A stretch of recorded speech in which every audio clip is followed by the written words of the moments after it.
Bonjour et bienvenue dans 1000 vies dans une vie. Je m'appelle Mathilde, je suis docteure en pharmacie et coach santé, cofondatrice du laboratoire Olis, maman d'un petit garçon de 4 ans et passionnée de santé, de nutrition, de bien-être et de développement personnel. Dans ce podcast, mon objectif est de proposer en toute sincérité, humilité et bienveillance des clés à toutes les femmes pour leur permettre de vivre pleinement, de s'épanouir à chaque étape de leur vie et de ne renier aucun de leurs idéaux. En bref, de vivre 1000 vies dans une vie et en pleine forme. Au menu, des conseils, des éclairages et des pistes pour que chacune d'entre vous puisse prendre pleinement conscience de ses potentiels, de ses besoins et que vous puissiez devenir l'actrice principale de votre vie, de votre santé et de votre bien-être. Allez, c'est parti pour un nouvel épisode. Hello et bienvenue dans ce nouvel épisode de 1000 vies dans une vie. Aujourd'hui, on va s'intéresser plus particulièrement au fer et aux conséquences justement quand on n'en a pas assez et qu'on est carencé, c'est-à-dire l'anémie par carence en fer. Il faut savoir que c'est une pathologie qui touche, selon l'OMS, donc l'Organisation mondiale de la santé, 1/3 des femmes dans le monde et jusqu'à 40% des femmes enceintes. Donc c'est vraiment une pathologie et un tracas qui touche énormément les femmes. Vous allez donc voir aujourd'hui, on va essayer de faire un balayage à 360 degrés des symptômes, des situations qui sont à risque, de qu'est-ce qui se passe dans votre corps justement quand vous manquez de fer et à quoi il sert aussi ce fer en temps normal. Donc je vous emmène avec moi dans ce nouvel épisode et j'espère qu'il vous plaira. Bonne écoute! Alors, avant de parler de ce qui se passe quand on manque de fer, on va juste faire un aparté rapide sur les rôles du fer en temps normal dans notre organisme. Il faut savoir que c'est un minéral qu'on possède, quelqu'un entre 60 et 70 kilos doit avoir à peu près entre 2 et 3 grammes de fer en tout dans son corps, donc c'est peu. Et le fer, on va dire, le rôle principal qu'il a déjà, c'est qu'il sert un peu de ventouse pour attraper l'oxygène au niveau des globules rouges et transporter cet oxygène dans le sang. Le fer, on le retrouve donc dans l'hémoglobine, c'est la structure dans le globule rouge qui se charge de transporter l'oxygène et il sert vraiment à être une sorte d'aimant à oxygène et ça permet vraiment d'emmener l'oxygène dans notre circulation sanguine partout dans le corps. Donc ça, c'est le premier rôle du fer, c'est vraiment l'oxygénation de nos tissus via l'hémoglobine. Le deuxième rôle du fer, c'est qu'il est essentiel pour produire de l'énergie. Il faut savoir que notre énergie, elle est produite dans nos mitochondries, c'est une petite organite au cœur de nos cellules, et que pour produire cette énergie, on a absolument besoin, à un moment, à une étape clé de cette production d'énergie, de fer. Donc le fer, il est vraiment essentiel, rôle numéro 2, pour produire de l'énergie et du coup être en pleine forme. Troisième rôle aussi qui est très important, c'est que le fer, c'est un cofacteur, c'est-à-dire un élément essentiel pour fabriquer des neurotransmetteurs, notamment la sérotonine et la dopamine, en fait, qui sont des neurotransmetteurs. Alors la sérotonine du bien-être et de la sérénité, et la dopamine, c'est le neurotransmetteur de la motivation. Donc le troisième rôle du fer, c'est de nous aider au niveau aussi psychologique à être, bien dans sa tête et bien dans son mental. Alors maintenant qu'on a vu à quoi sert le fer de façon générale, on va voir en fait les situations qui sont les plus à risque justement d'en manquer. Alors il faut retenir 2 choses avant qu'on rentre justement dans ces situations. C'est qu'on peut être carencé en fer soit parce qu'on n'en a pas assez en termes d'assimilation, c'est-à-dire qu'on a une alimentation qui est déséquilibrée ou qu'on a des besoins qui sont très augmentés, ou ça peut être aussi parce qu'en fait on a des pertes qui sont trop élevées. L'exemple tout simple, c'est les règles. Donc en fait, le fer, c'est vraiment la balance entre ce qui rentre par l'alimentation et par votre tube digestif et ce qui sort par soit des petites hémorragies par exemple digestives ou par exemple par des saignements et le plus courant c'est les règles. Donc 2 grands types de risques, c'est pas assez d'apport ou trop de pertes. Alors dans la catégorie du pas assez d'apport, bien sûr le premier ça va être l'alimentation. L'alimentation aujourd'hui elle est souvent déséquilibrée. On a des régimes alors qu'ils soient végétariens ou pas, mais qui des fois ne nous apportent pas assez de fer. Sachez de toute façon que 80% du fer que vous prenez tous les jours par votre alimentation est issu des végétaux. Donc la croyance qui dit finalement si je mange de la viande je suis pas carencé en fer, c'est pas forcément vrai. Si par exemple vous la viande vous l'accompagnez toujours de frites, vous risquez en fait de manquer quand même de fer, puisque le fer on le trouve aussi énormément dans les végétaux. Donc inversement, si vous mangez que des légumes mais que finalement aussi votre alimentation n'est pas équilibrée et que votre régime végétarien ou vegan n'est pas optimisé, vous pouvez aussi être carencé en fer parce que vos apports ne sont pas suffisants. Donc première grande grande cause de carence ou de situation de risque, c'est l'alimentation. Deuxième cas où finalement les apports peuvent être insuffisants, c'est pendant la grossesse, puisqu'il faut savoir que notamment au 3e trimestre, les apports en fer sont vraiment très augmentés pour les femmes enceintes. Pourquoi ? Parce que il y a le placenta à faire, il y a l'oxygénation justement de ce placenta à réaliser avec de l'hémoglobine supplémentaire, et puis aussi il y a le bébé qui crée sa propre circulation sanguine, qui lui aussi a besoin au moment de la naissance d'avoir du sang qui est tout prêt à circuler, à oxygéner. Donc en fait on a besoin de fer pour soi, mais on a aussi besoin de fer pour son bébé qui est dans le ventre. Donc la grossesse, c'est vraiment un moment où la femme est très à risque de se retrouver anémiée et ou carencée en fer. Au niveau après plutôt de la partie perte et de la partie excès de perte de fer. Donc la première grande cause chez les femmes notamment, c'est les règles. On n'est pas toutes égales sur le volume de sang qu'on perd chaque mois. Il y a des femmes qui ont des règles qui durent 2 jours et qui sont vraiment des micro-saignements, et souvent en plus quand on prend certaines pilules, c'est ce qui se passe. Mais on a aussi des femmes qui ont des règles qui sont très abondantes, et on a aussi le cas la contraception par stérilet au cuivre, qui est une contraception par ailleurs très bien, non hormonale, qui est souvent bien tolérée, mais qui peut entraîner des règles qu'on appelle hémorragiques, c'est-à-dire que les femmes ont des saignements qui sont très importants et pendant vraiment 3 à 7 jours. Donc là, ça peut représenter des pertes de fer qui sont conséquentes. L'accouchement aussi et la période de postpartum est particulièrement à risque. Pourquoi ? Parce que on perd évidemment beaucoup de sang pendant un accouchement, mais on perd aussi énormément de sang dans le mois qui suit l'accouchement. Et c'est vrai que c'est un moment où les besoins aussi sont importants, et on a des pertes en parallèle qui sont aussi assez exponentielles par rapport à une situation, j'allais dire, en temps normal. Enfin, dernière cause de perte excessive, ça va être toutes les pathologies, on va dire, où il y a des pertes hémorragiques, notamment au niveau digestif. Ça peut être les maladies cœliaques, ça peut être les rectocolites hémorragiques, ça peut être toutes ces maladies un peu inflammatoires et ou qui entraînent des saignements au niveau digestif. On va à la fois avoir une assimilation, une absorption du fer au niveau de l'intestin qui sera moins bonne parce que l'intestin est abîmé, et on aura également des pertes qui vont être plus importantes parce que du coup il y a des micro-saignements qui se passent de façon continue au niveau de l'intestin. Voilà, donc de façon générale, retenez que on peut être carencé en fer. Les situations les plus à risque d'être anémié, c'est soit quand on a des apports alimentaires ou des besoins qui sont augmentés et puis des apports qui sont insuffisants en termes alimentaires, ou alors quand on a des pertes qui sont excessives, par exemple les règles, l'accouchement ou des pathologies digestives. Maintenant, on a vu un peu les situations qui étaient à risque, et là, vous vous dites, finalement, je suis peut-être à risque, ou peut-être que je mange pas suffisamment, peut-être bien, ou alors je suis enceinte, ou je viens d'accoucher. Comment savoir finalement si je suis carencée en fer ? Alors, il y a deux grands axes pour mesurer si vous avez besoin de fer et si vous en manquez. C'est d'une part de voir un peu, votre tableau clinique, c'est-à-dire quels sont les symptômes que vous pouvez présenter. Et le deuxième grand axe, c'est de voir un petit peu au niveau d'un bilan sanguin où est-ce que vous en êtes de votre fer et surtout de vos réserves en fer. Alors, on va commencer par déjà balayer un petit peu les symptômes de la carence en fer, et vous allez voir que c'est un peu un problème parce que c'est beaucoup de symptômes qui sont, peu spécifiques. Alors, le premier, c'est la fatigue. Sauf que vous allez me dire, moi, je viens d'accoucher, ou je suis enceinte, ou je suis à 200 à l'heure tous les jours. Moi, la fatigue, je la traîne depuis, des mois, des années. Et c'est un problème parce que c'est vrai que la fatigue, c'est presque le premier symptôme d'une carence en fer, et qu'aujourd'hui, avec nos rythmes de vie, avec le fait qu'on est à 10 000 à l'heure, on se retrouve de toute façon à être fatigué de façon, presque quotidienne, et c'est quelque chose où on fait même plus attention en fait à savoir si c'est un symptôme. On le vit presque comme si c'était une normalité. Donc non, être fatigué quand on est une femme, et même si on vient d'accoucher, même si on est enceinte, même si on travaille beaucoup, la fatigue, c'est pas quelque chose qui devrait être normal.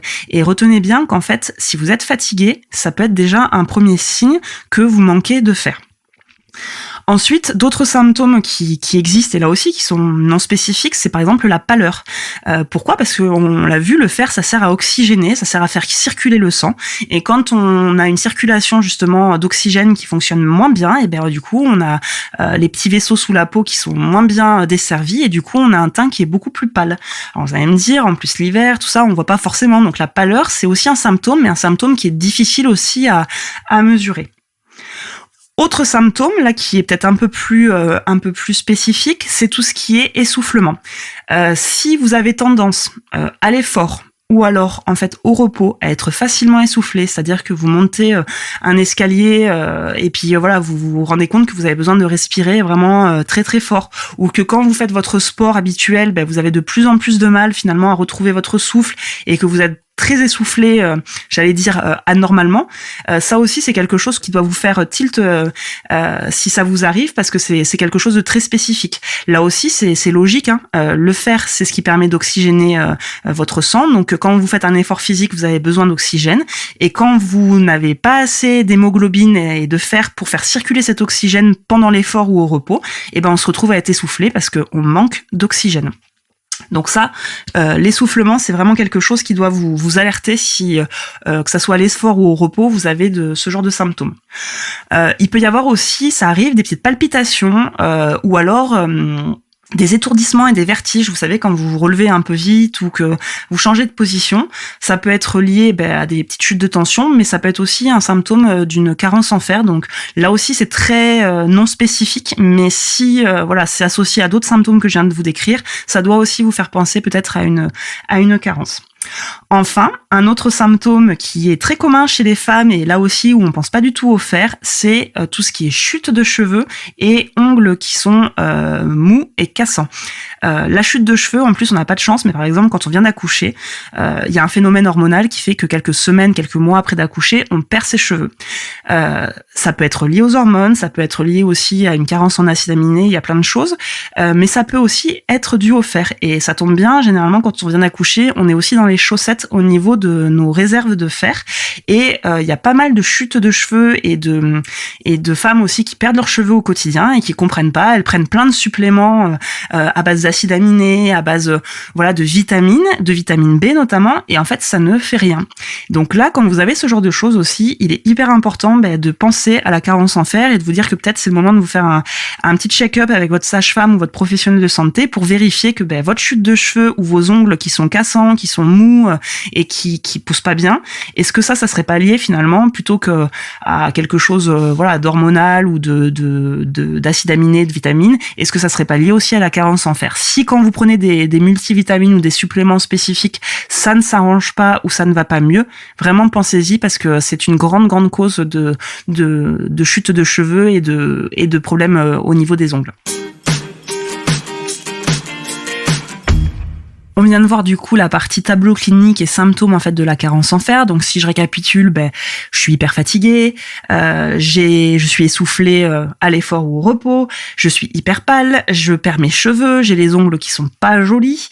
C'est déjà un premier tableau clinique. Mais ce qui est bien quand on suspecte une carence en fer, c'est toujours en fait d'associer à une prise de sang.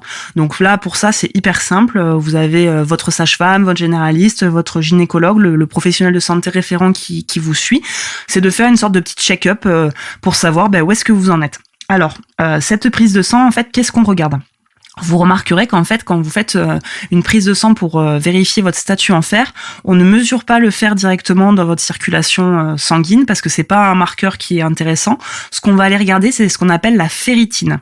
Alors la ferritine, qu'est-ce que c'est ? La ferritine, en fait, c'est une sorte de réservoir de fer, et en fait c'est ce qui va permettre de mettre en évidence est-ce que vous avez des réserves ou est-ce qu'au contraire vous êtes à sec en termes de fer dans votre organisme. Donc la ferritine, quand vous regarderez un peu les normes et si vous faites une prise de sang, c'est une valeur qui est très large. C'est-à-dire que vous avez une ferritine qui est considérée comme normale entre 30 et 200 nanogrammes par millilitre. Alors là, je fais un petit bémol et on va dire un petit coup de gueule.